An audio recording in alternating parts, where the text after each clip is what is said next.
पिछले एपिसोड में हमने देखा था इविल आई ने गर्म पानी से बचने का रास्ता ढूंढ लिया है, जिस वजह से इस बार मोमो की जान खतरे में आ गई थी और इसीलिए ओकारुन डिसाइड करता है कि वो और भी ताकतवर बन के रहेगा ताकि वो इविल आई का सामना कर सके, जिसके लिए टर्बो ग्रैनी ओकारुन का साथ देने के लिए तैयार हो जाती है। अब आगे एपिसोड की शुरुआत में हम देखते हैं म्यूजिक रूम की आत्माएं ओकारुन और उसके साथियों से पूछने लगती हैं कि आखिरकार वो साउंड कौन निकाल रहा था, जिस बात के लिए ओकारुन और आयरा मना करने लगते हैं, पर टर्बो ग्रैनी उनके बारे में सबको बता देती है, जिस वजह से उन आत्माओं को गुस्सा आ जाता है और वो ओकारुन और अकीरा पर हमला कर देते हैं, जिस वजह से वो ट्रांसफॉर्म होके बच जाते हैं। तब वो आत्माएं अपनी पावर्स को यूज करके अपने म्यूजिक की मदद से उन पर हमला करना स्टार्ट कर देती हैं और जैसे ही ओकारुन उनके नोट्स को छूता है वैसे ही वहाँ पर एक जोरदार धमाका होता है, जिससे कि ओकारुन जख्मी हो जाता है। क्या तुम बेवकूफ हो? तुम्हें इन्हें डॉज करना चाहिए क्योंकि ये म्यूजिक नोट बॉम्ब है। और हाँ, उन रेस्ट सिंबल्स को तो बिल्कुल मत छूना क्योंकि उससे तुम मर भी सकते हो।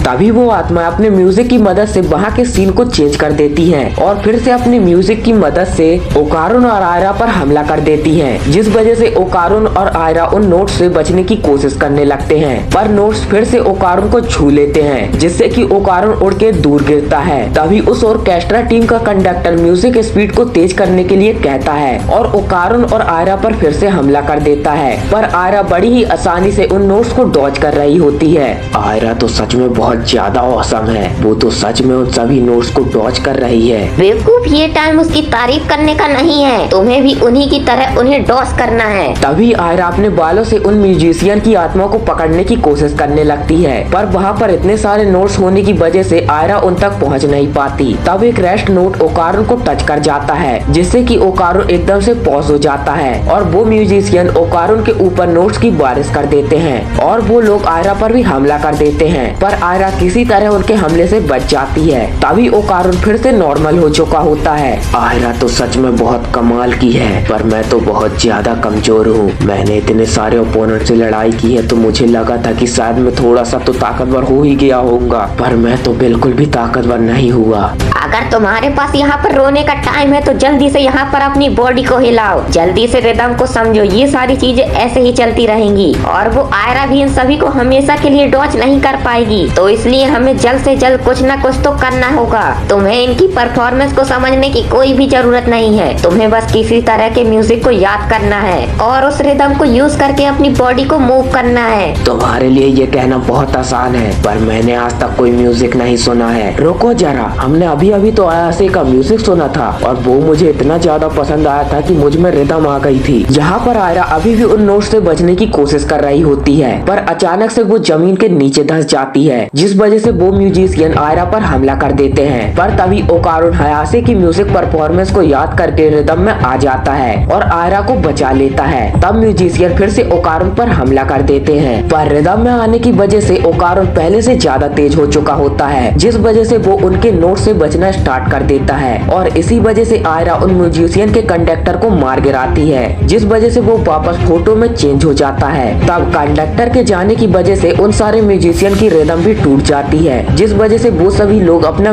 म्यूजिक बजाने लगते हैं और इसी वजह से आयरा और ओकारुन को उन पर हमला करने का मौका मिल जाता है। पर तभी पियानिस्ट सबको फिर से रिदम में बजाने के लिए कहता है, जिस वजह से वहाँ का दृश्य फिर से चेंज हो जाता है और एक बड़ा बंदा आके वहाँ पर गाना स्टार्ट कर देता है। तब वहाँ पर 3 और लोग आ जाते हैं, जिनके अंदर से बहुत सारे बंदे नीचे गिरने लगते हैं और वो सारे बंदे गाना गाते हुए ओकारुन और आयरा पर हमला कर देते हैं। ये सभी लोग तो इल्यूजन्स हैं, तो तुम लोगों को इन पर ध्यान नहीं देना चाहिए, तो इसलिए जल्दी चलो और उन म्यूजिशियन को मार गिराओ। वो सब तो ठीक है, पर आखिरकार वो म्यूजिशियन कहाँ है? तब वो लोग म्यूजिशियन के स्टेज को ढूंढ लेते हैं और तभी वो लोग चारों तरफ से लोगों से घिर जाते हैं, जिस वजह से आयरा ओकारुन का हाथ पकड़ लेती है और अपने हेयर की मदद से एक बड़े से जॉइंट को पकड़कर ओकारुन को लेकर उसके सिर पर पहुंच जाती है, जिस वजह से 2 जॉइंट उस बड़े से जॉइंट पर हमला कर देते हैं, जिससे कि ओकारुन और आयरा बच जाते हैं। तब एक जॉइंट उन दोनों पर हमला करने लगता है, पर आयरा ओकारुन को लात मार के उसे आगे भेज देती है और खुद उन जॉइंट्स को रोकने के लिए वहाँ पर रुक जाती है। तब एक जॉइंट आयरा पर हमला कर देता है, जिससे कि आयरा की ट्रांसफॉर्मेशन टूटने लगती है, पर तभी वो अपने दोस्तों के साथ बिताए हुए अच्छे पलों को याद करने लगती है और फिर से ट्रांसफॉर्म होके उन जायंट्स पर हमला कर देती है। तब ओकारुन म्यूजिशियन की तरफ बढ़ने लगता है और वो म्यूजिशियन अपने नोट से ओकारोन पर हमला कर देते हैं, जिससे ओकारोन अपने रिदम की मदद से बचने लगता है। तब आयरा जायंट्स के बीच में से गुजरते हुए उन्हीं की पावर की मदद से उन्हें हराने लगती है और एक जायंट को अपने बालों से नीचे गिरा के वह स्पीड में एक स्विंग करते हुए दूसरे जायंट पर हमला कर देती है, जिससे कि वो सारे जायंट्स नीचे गिर जाते हैं। पर उन्होंने अभी भी गाना गाना बंद नहीं किया होता। तभी ओकारोन के रास्ते में भी छोटे छोटे बंदे आना स्टार्ट कर देते हैं, पर ओकारोन अपने रिदम की मदद से उन्हें चीरता हुआ आगे बढ़ रहा होता है। जल्दी करो नहीं तो हम सभी लोग घिर जाएंगे। मुझे पता है, पर मैं बस 2 बार ही फुल थ्रोटल को यूज कर सकता हूँ, तो आखिरकार मैं इन पांचों को कैसे हराऊंगा?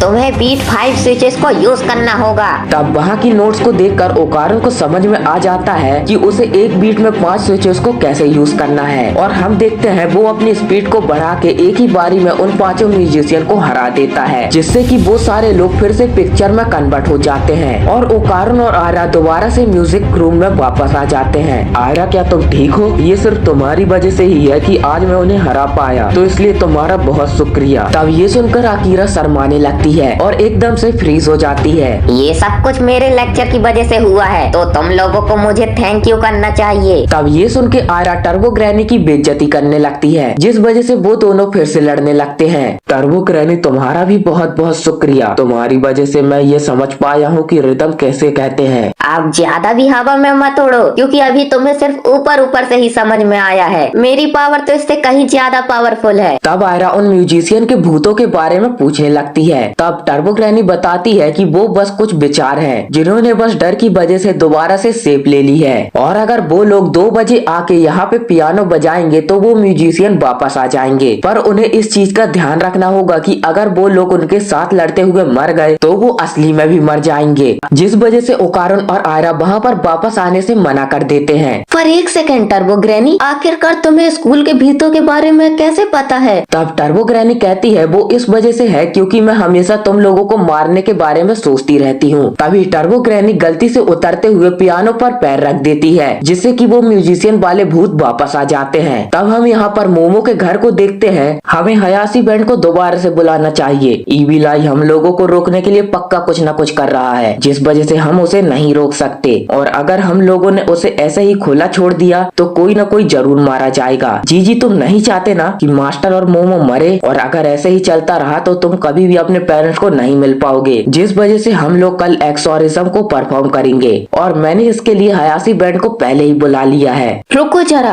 आखिरकार तुम ये क्या बकवास कर रहे हो? ग्रैंड माँ, आखिरकार आप कुछ कह क्यों नहीं रही हो? आपने कहा था ना कि आप ईविल लाइफ को फैमिली बनाएंगी, और ऊपर से जीजी भी अपने स्पिरिचुअल पावर को पावरफुल बनाने की कोशिश कर रहा है। क्या हम लोग उसकी इस कोशिश को बेच जाने देंगे? तभी हम देखते हैं ओकारोन जीजी को बाहर बुलाने लगता है, और मोमो को समझ नहीं आ रहा होता है कि आखिरकार वहाँ पर चल क्या रहा है। तब ओकारोन और आयरा जीजी के ऊपर पानी फेंकने के लिए कहता है, कोई भी हमारी लड़ाई के बीच में नहीं आएगा, क्योंकि अब मैं ईविल आई को बहुत अच्छे से मारने वाला हूँ। क्या तुम मजाक कर रहे हो? ये कोई गेम नहीं है। मैं बहुत ज्यादा गुस्से में था जब ईविल आई ने तुम पर हमला किया। पहले मुझे लगा था कि शायद हम लोग इसे आसानी से संभाल लेंगे, और ईविल आई सच में बहुत ज्यादा खतरनाक है और बहुत ज्यादा चालाक भी, जिस वजह से हम लोग इसे इग्नोर नहीं कर सकते। पर तुम लोग फिर भी ईविल आई को एक्सेप्ट करने की कोशिश कर रहे हो, जो कि बहुत ज्यादा बेतुकी बात है, और साथ ही साथ ये चीज बहुत ज्यादा बैडेस भी है। तो इसलिए मैं अपनी वीकनेस पर बहुत ज्यादा गुस्सा हूँ। तो इसलिए वेट करो जीजी, तुम्हारे जो ईविल आई को बचाने की इच्छा है उसे मैं जरूर प्रोटेक्ट करूंगा। तब मांजियो ओकारोन को लड़ने से रोकने लगता है, और ग्रैंड माँ उसे चुप करा देती है। ओकारोन, अब ईविल आई तुम्हारे हवाले है। तब आयरा जीजी के ऊपर ठंडा पानी फेंक देती है, जिस वजह से जीजी ईविल आई में ट्रांसफॉर्म हो जाता है, और ईविल आई और ओकारोन एक दूसरे पर हमला कर देते हैं, और उनकी एनर्जी आपस में कैंसल आउट हो जाती है। तो दोस्तों, इसी के साथ यहीं पर यह एपिसोड खत्म होता है। अगर आपको वीडियो पसंद आई हो तो वीडियो को लाइक कर देना और चैनल को भी सब्सक्राइब कर लेना। मिलते हैं नेक्स्ट वीडियो में, तब तक के लिए टाटा, गुड बाय।